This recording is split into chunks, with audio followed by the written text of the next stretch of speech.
The king is the most important piece in chess, and knowing how to use the king effectively is the difference between winning and losing chess games.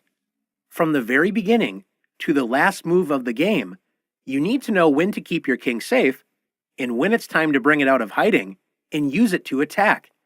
Let's take a look at some examples of how to use your king. One important part of any chess opening is castling, so that your king can find a safe place to hide.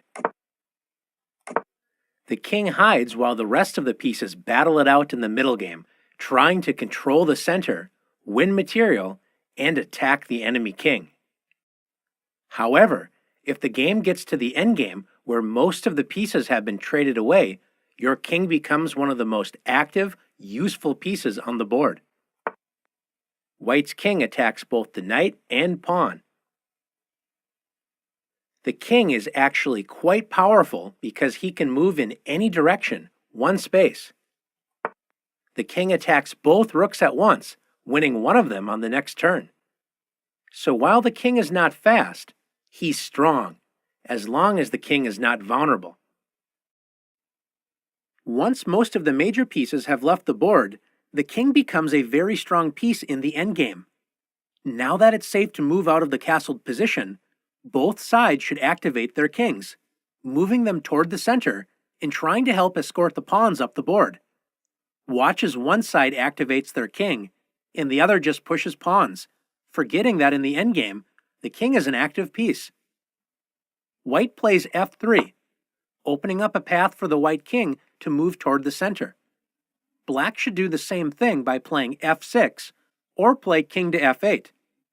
Instead, Black just pushes pawns, and White's king travels up the board and brings home the win.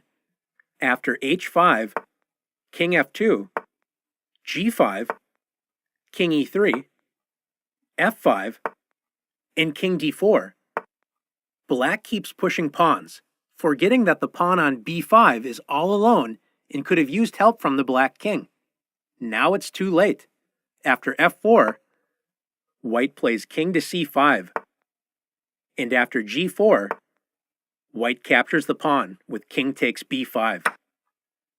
After g takes f3 and g takes f3, Black finally realizes that the pawns cannot advance without the help of the king, but it's too little, too late. After king f7 and king c6, Black realizes that White is going to promote the b-pawn, so tries to block the promotion square by playing king e7, dreaming of getting to the b8 square, but White ends all hopes after king c7, preventing the king from getting closer to the pawn, so Black tries to chase after the pawn from behind with king e6. But after b5 and king d5, the king cannot catch White's pawn after b6, and White will promote to a queen and should win the game quickly. After looking at these examples, let's see if you've learned how to use your king.